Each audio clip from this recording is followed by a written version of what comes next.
longo de 491 anos, viveram na Cidade Proibida um total de 24 imperadores, que acreditavam viver no centro do universo. Junto com as suas cortes de eunucos, esposas e concubinas, mas todos os 800 edifícios foram quase totalmente construídos em madeira, trazendo um grande perigo. O grande perigo é o fogo. Por isso que os imperadores mantinham aqui na Cidade Proibida 308 caldeirões como esses de ferro e mais 16 de bronze cobertos com ouro, com água dentro. Porque assim, em caso de fogo, como aconteceu, eles utilizavam a água daqui para salvar o palácio ou um dos edifícios. Acontece que esse fogo, na maioria das vezes, era provocado pelos eunucos que moravam aqui. E sabe por quê? Porque eles tinham um acordo com os construtores e recebiam uma comissãozinha para, durante a construção do edifício queimado, eles receberem. Por isso que aqui na China, quando o chinês vê uma casa de alguém que não sabe muito bem de onde vieram os recursos para construí-la, eles chamam, esta casa aqui é de um eunuco, porque eunuco também corresponde a um corrupto. Os eunucos são homens castrados. Logo, o único homem que poderia viver aqui dentro era o imperador.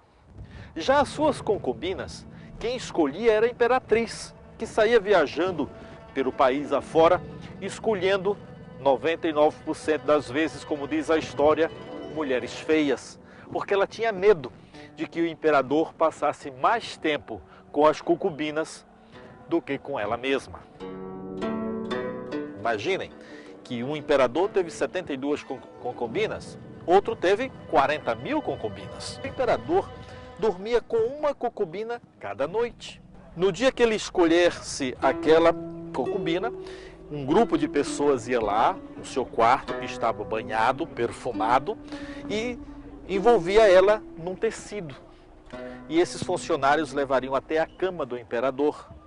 Lá outros funcionários tiravam aquela roupa ou aquele tecido que estava envolvendo o seu corpo e ficava então ela preparada para passar a noite com o imperador. Mas acontece que essas mulheres queriam serem escolhidas pelo imperador. E como é que era o processo? O eunuco trazia cartas com os nomes delas, o imperador virava essa carta e ia sair o nome da concubina.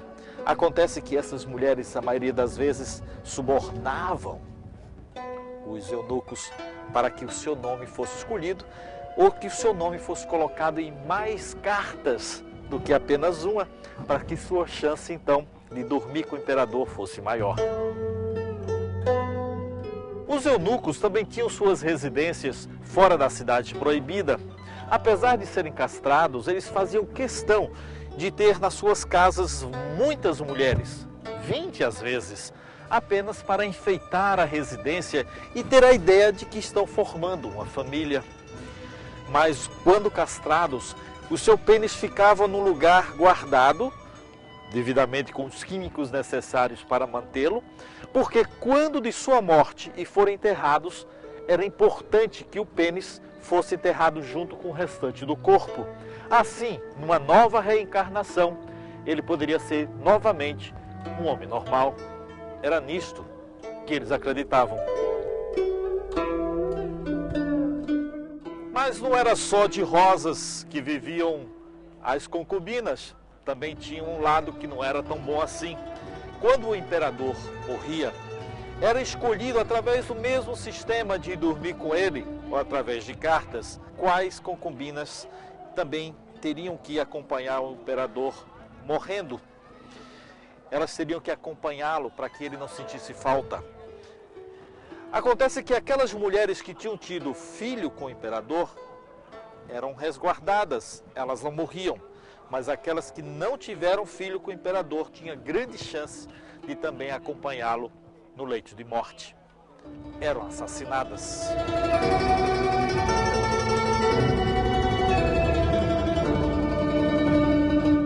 O terceiro imperador da dinastia Ming, Yonglong, ele está enterrado aqui nessa região, nesse bosque. Não se sabe exatamente o seu lugar, Mas o que se sabe é que existem vários ataúdes, um com o corpo dele e inúmeros com seus tesouros. O imperador se preocupava que quando morresse, ele queria desfrutar desse tesouro na outra vida. Ele tinha muitas concubinas, muitas mulheres. Antes da sua morte, vinha aqui nesse buraco e jogava muitas delas aqui dentro. Foram 30 mulheres jogadas neste buraco, que tem aproximadamente 50 metros de profundidade, e lá morreram. Ele queria não só o seu tesouro já enterrado nos ataúdes, mas também desfrutar das concubinas neste outro mundo.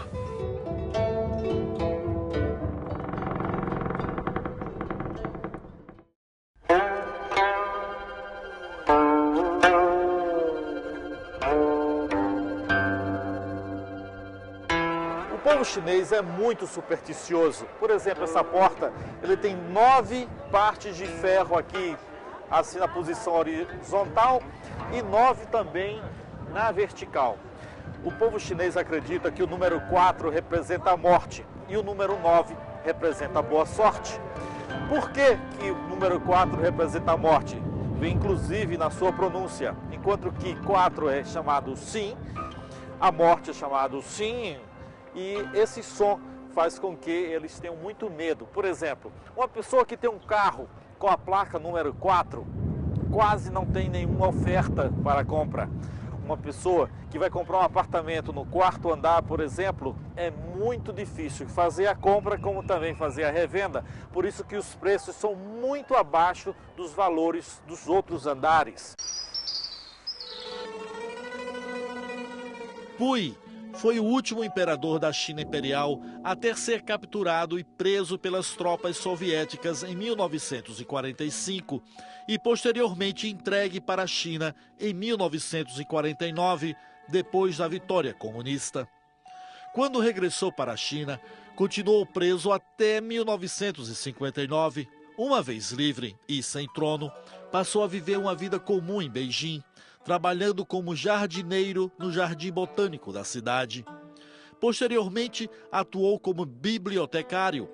Foi casado várias vezes, com 2 imperatrizes e 3 concubinas, e morreu em 1967 de um câncer renal, deixando apenas um descendente, que vive às custas do seu trabalho como caligrafista e proibido pelo governo de falar com a imprensa.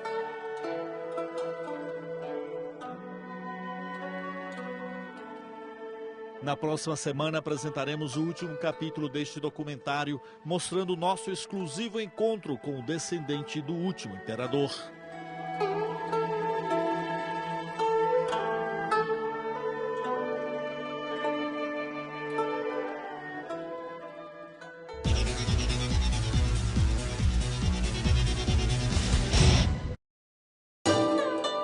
O Hotel The Regent Beijing é considerado um dos mais luxuosos hotéis da Ásia e está localizado no centro histórico da capital chinesa. The Regent Beijing tem 5 restaurantes, spa, academia, piscina coberta e 500 luxuosos apartamentos decorados com o que há de mais moderno em tecnologia.